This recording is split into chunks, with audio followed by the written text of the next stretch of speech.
रोहन हक ब्रेक करके हरी की आंखों में देखता है। हरी जी रोहन के कंधे पर हाथ रख के बोले, बोलो, तुमने उसे अपने अतीत के बारे में सब बता दिया ना? सब कुछ जानने के बाद ही उसने तुम्हें एक्सेप्ट किया ना? अपने डैड की बात सुन के तो जैसे रोहन के शब्द उसके गले में ही अटक जाते हैं। वो राधा को सब कुछ बताना चाहता था, लेकिन राधा ने ही बोला कि उसे उसके पास्ट से कोई फर्क नहीं पड़ता। उसका चाहे जो भी पास्ट हो, वो फिर भी उससे प्यार करती है, इसलिए उसने बताया भी नहीं। रोहन हाँ में अपनी गर्दन हिलाकर बोला, जी, उसने कहा है कि उसे मेरे पास्ट से कोई फर्क नहीं पड़ता, उसे मैं हर हाल में एक्सेप्टेड हूँ। हरी जी मुस्कुरा के रोहन की पीठ थपथपाकर बोले, वाह, कांग्रेस, अपनी नई जिंदगी मुबारक हो। अब उसका अच्छे से ख्याल रखना, उसे कभी तकलीफ मत देना। रोहन मुस्कुराकर हाँ में अपना सिर हिलाते हुए बोला, बिल्कुल डैड, आप चिंता मत कीजिए, मैं उसका बहुत अच्छे से ख्याल रखूँगा, कभी कोई भी तकलीफ नहीं होने दूंगा उसे। हरी जी मुस्कुराकर रोहन की पीठ थपथपाकर बोले, that's like my boy, good night. Good night dad, I love you. Rohan Hari ji की हक करके बोला। हरी जी मुस्कुराकर चले जाते हैं और रोहन भी अपने रूम में चला जाता है और दरवाज़ा बंद कर लेता है। और उसके बाद वो हाथ फैलाकर बिस्तर पर लेट जाता है। जहाँ एक तरफ उसके दिल में बेशुमार खुशी थी, वहीं कहीं न कहीं एक डर भी था कि उसने राधा को अपने पास्ट के बारे में बताया तो नहीं। वो बस दुआ कर रहा था कि उसके प्यार को किसी की नज़र ना लगे। रोहन अपने ख्यालों में गुम था कि उसके फ़ोन पर एक बीप का साउंड बजता है। रोहन फ़ोन चेक करता है। राधा का मैसेज देखकर उसके चेहरे पर मुस्कुराहट खिल जाती है। राधा सो गए क्या? रोहन तुरंत मैसेज टाइप करके बोलता है, रोहन नहीं, just waiting for your call. Radha Rohan का मैसेज पढ़ के मुस्कुरा देती है। वो अपने बेड पर लेटी हुई थी। वो तुरंत रिप्लाई देती है, Radha, missing me? Rohan, a lot baby, very very much. Radha Rohan के मैसेज से उसका बेचारा सा फेस इमेजिन करके हंस देती है। फिर वो उसे कॉल करती है।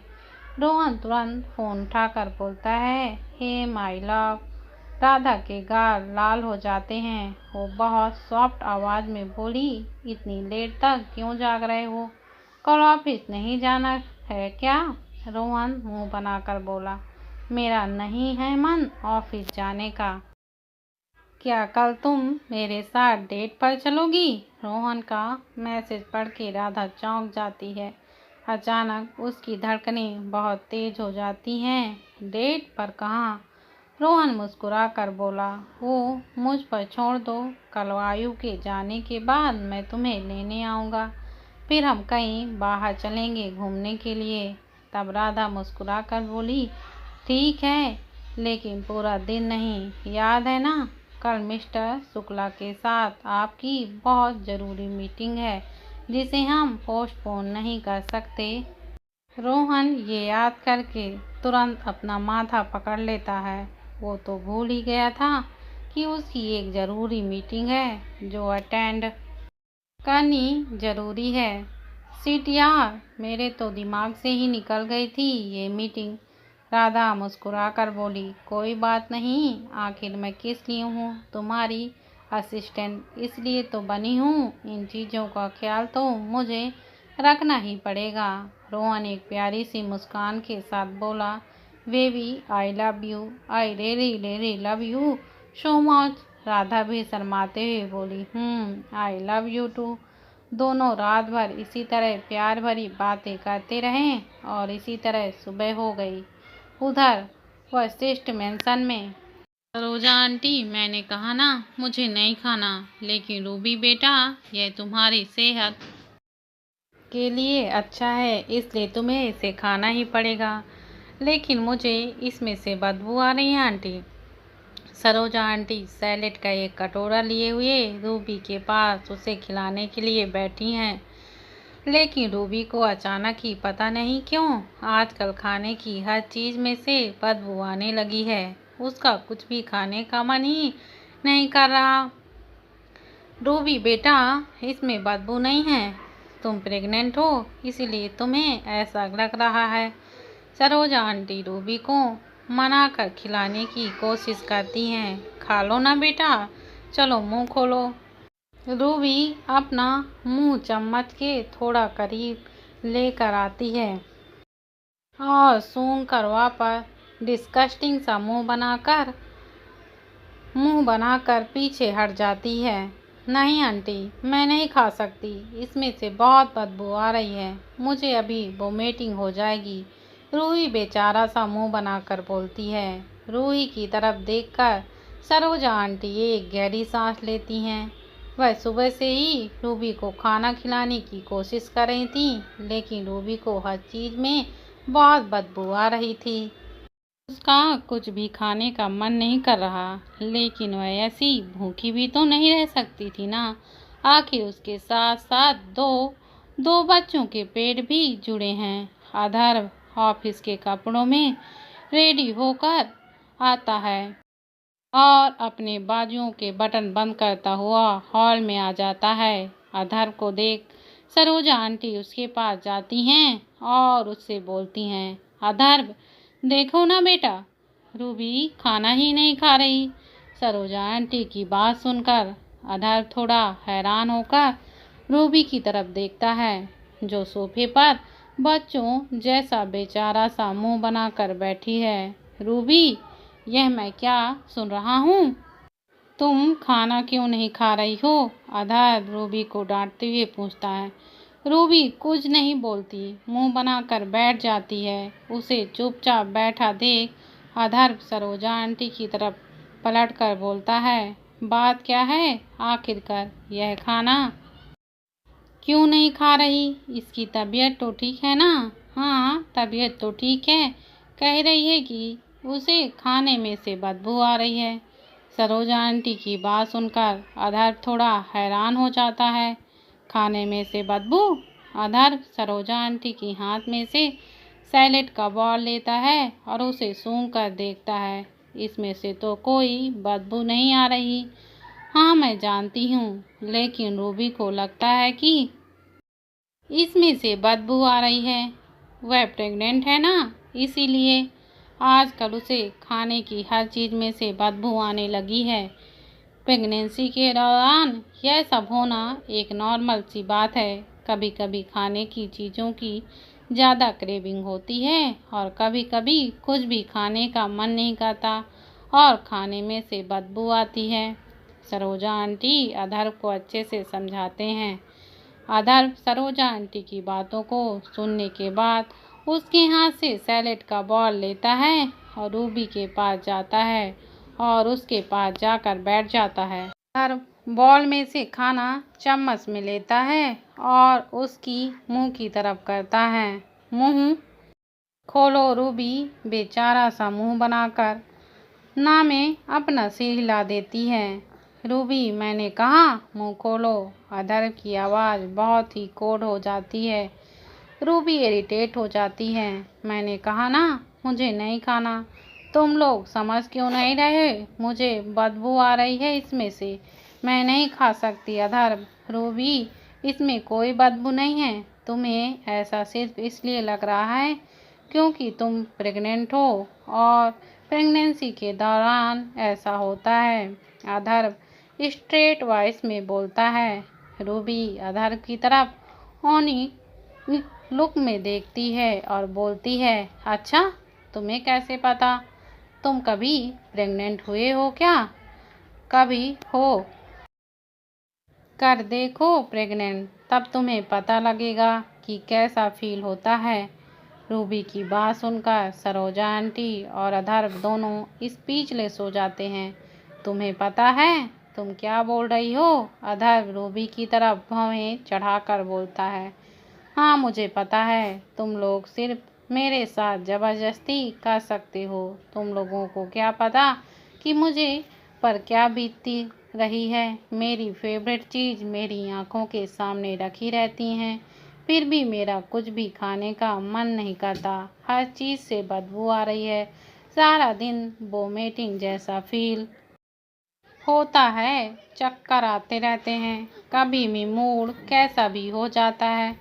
ये और ऊपर से ये सरोजा आंटी यह सैलेड, यह घास फूस मेरे सामने ले आती हैं, जो मुझे खाने का बिल्कुल भी मन नहीं करता। हमेशा भगवान ने भी औरत को ही प्रेग्नेंट होने के लिए बनाया है। कभी तुम आदमियों से भी बच्चे पैदा करने चाहिए, तुम लोगों को भी पता चले कि प्रेग्नेंट होना कैसा होता है। जब आप कुछ भी अपनी मर्जी का नहीं कर सकते, कुछ भी अपनी मर्जी का नहीं खा सकते, कितना बुरा फील होता है। पता भी है तुम्हें कुछ। रूबी अचानक ही फट पड़ती है और रोने जैसा मुंह बना लेती है। अधर्व बेचारा चुपचाप बैठकर सुनता है। अधर्व एक गहरी सांस लेता है और बाल को टेबल पर रख देता है और सोफे पर से खड़ा होकर मेंशन से बाहर चला जाता है। उसे देख रूबी थोड़ी कंफ्यूज हो जाती है कि क्या उसने अधर्व को नाराज कर दिया या कहीं उसके आउटबर्ट्स के कारण अधर्व गुस्सा तो नहीं हो गया। रूबी को काफ़ी गिल्टी होने लगती है। तभी पूरे 20 मिनट बाद अधर्व मेंशन के अंदर आता है और उसके हाथ में कुछ डिब्बे थे और वह डिब्बे लाकर सोफे के सामने वाले टेबल पर रख देता है, जहां रूबी बैठी हुई थी। रूबी हैरानी से डिब्बों की तरफ देखती है और डिब्बों को देखते ही उसकी आंखों में चमक और चेहरे पर एक बड़ी सी स्माइल आ जाती है। आइसक्रीम, इतनी सारी आइसक्रीम, इतनी सारी आइसक्रीम, और डिब्बों पर कूद पड़ती है और सारे डिब्बों को उठाकर हक के लेती है। थैंक यू अधर्व, तुम्हें कैसे पता कि मेरा आइसक्रीम खाने का मन कर रहा है। अधर्व उसकी एक्साइटमेंट को देखकर एक गहरी सांस लेता है और उसके बगल पर बैठ जाता है। अब चुपचाप खाओ और आइसक्रीम खाने के बाद खाना ज़रूर खा लेना। रूबी एक्साइटेड होकर डिब्बे खोलने लगती है। हर फ्लेवर की आइसक्रीम थी। उसे समझ में ही नहीं आ रहा था कि वह पहले कौन सी खाए। फाइनली वह अपनी फेवरेट चॉकलेट आइसक्रीम का डिब्बा खोल लेती है और चम्मच के साथ डिब्बे में ही आइसक्रीम खाने लगती है। और अधर्व अपना लैपटॉप खोलकर बैठ जाता है और काम करने लगता है। रूबी आइसक्रीम का मज़ा लूट रही थी तो अधर्व वहीं लैपटॉप पर अपना कुछ ज़रूरी काम निपटा रहा था। सरोजा आंटी किचन में जाकर काम करने लगती हैं। हालांकि अधर्व ने उन्हें सिर्फ विनय और रूबी की केयर टेकर बनाकर रखा था, हाउसमेट नहीं।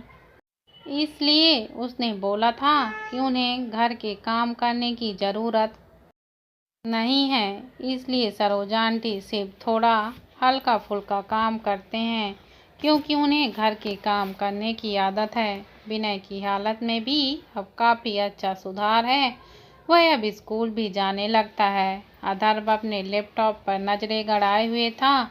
उसका ध्यान तब टूटता है जब उसका फ़ोन बजता है। जब अधर्व का फ़ोन बजता है तो रूबी का ध्यान फ़ोन की तरफ जाता है, क्योंकि फ़ोन रूबी के करीब टेबल पर रखा हुआ था।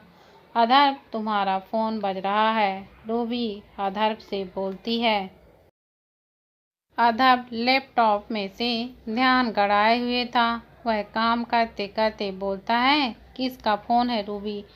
रूबी टेबल पर पड़ा फ़ोन उठा कर देती है और हैरान हो जाती है। वह अधर्व की तरफ पलट कर बोलती है, कोई इमरजेंसी नंबर है। इमरजेंसी नंबर, यह वर्ड सुनते ही अधर्व के चेहरे की जैसे हवाइयाँ उड़ जाती हैं। वह लैपटॉप बंद करके तुरंत रूबी के हाथ से फ़ोन छीन लेता है और स्क्रीन पर देखता है।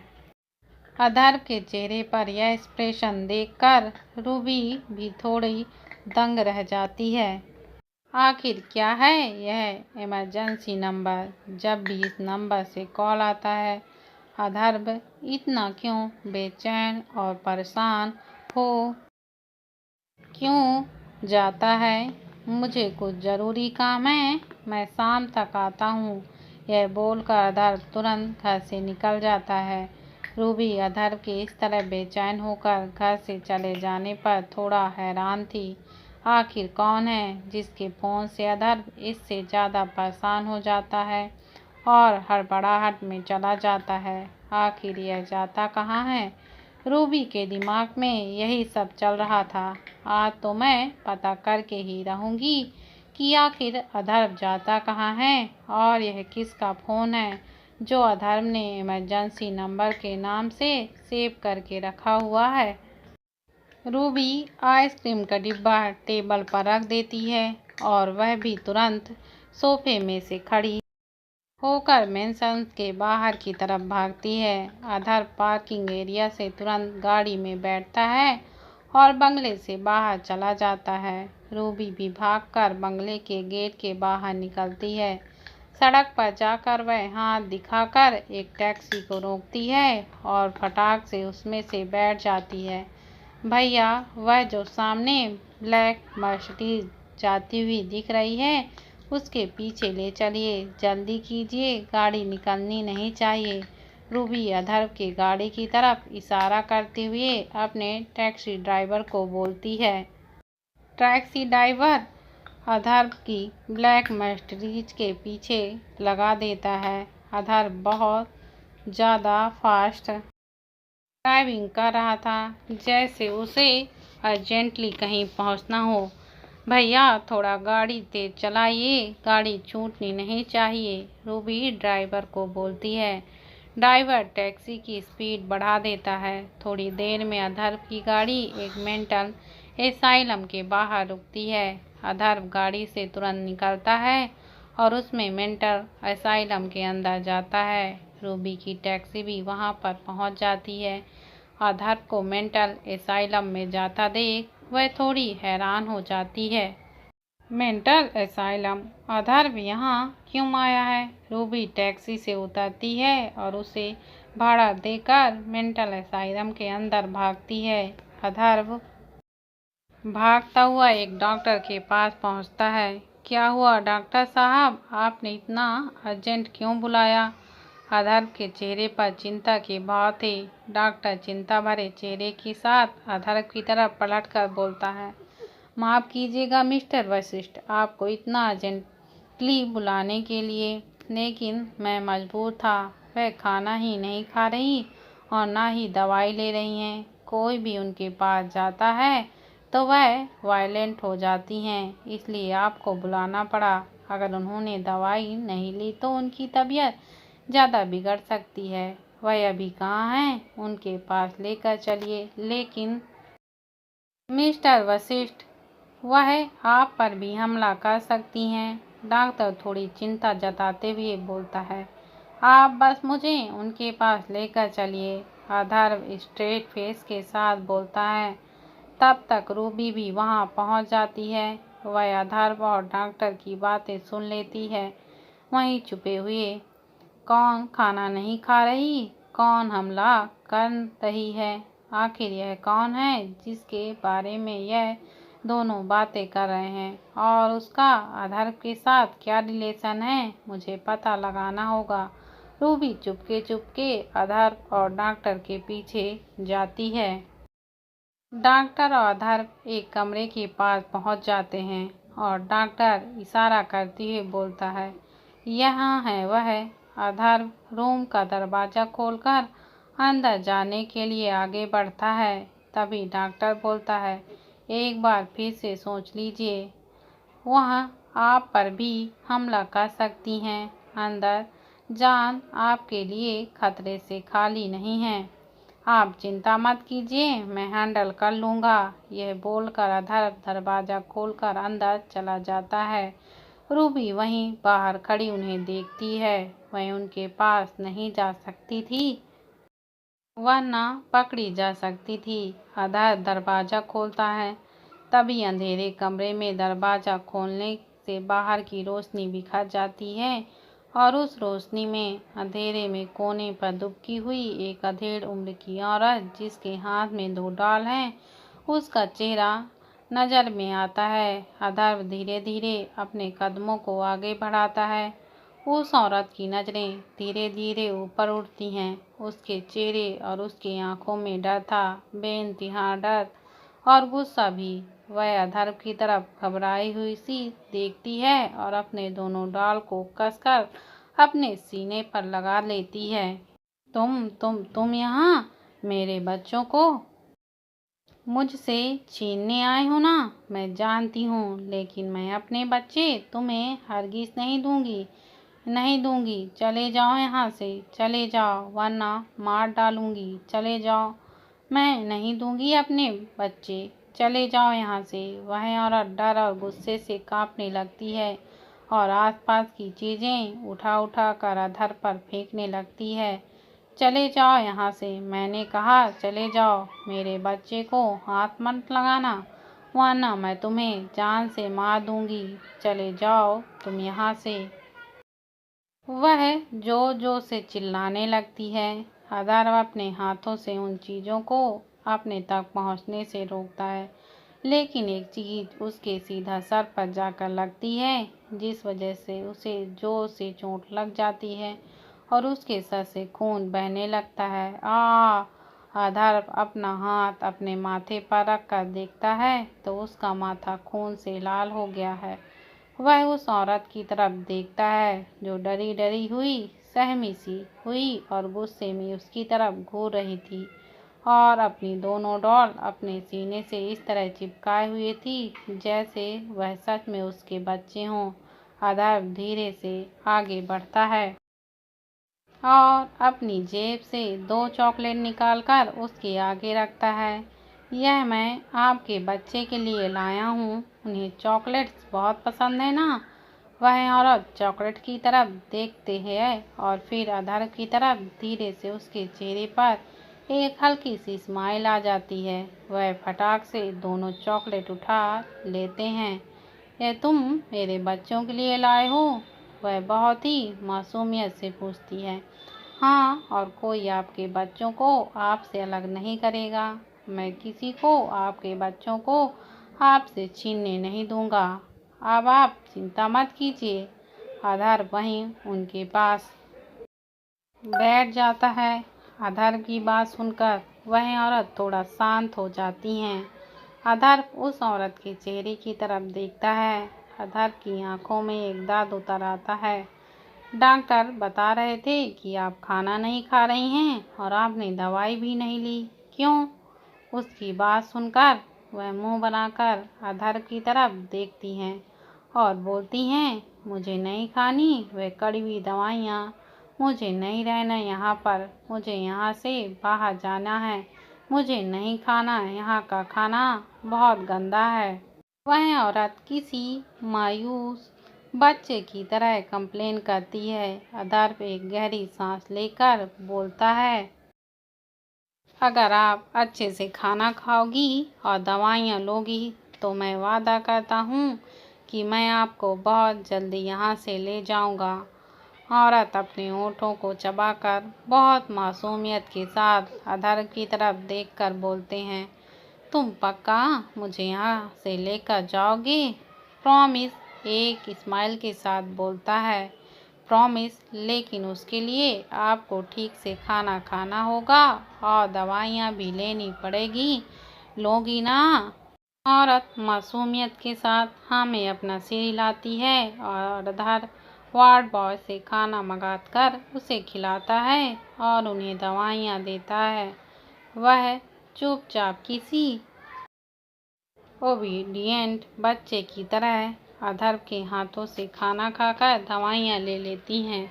अधर्व कुछ देर वहीं उनके पास बैठा उसे थपथपाकर सुलाया और जब वह औरत अपनी दोनों डॉल अपने सीने से चिपकाए हुए सो जाती हैं, अधर्व थोड़ा नज़दीक आकर उस औरत के माथे पर किस करता है। अधर्व की आंखें आंसुओं से भरी थीं। मैं आपको जल्द ही यहाँ से ले जाऊंगा, बस आप ठीक हो जाओ। उसकी आंखों में से एक बूंद आंसू उस औरत के गाल पर जाकर गिरता है।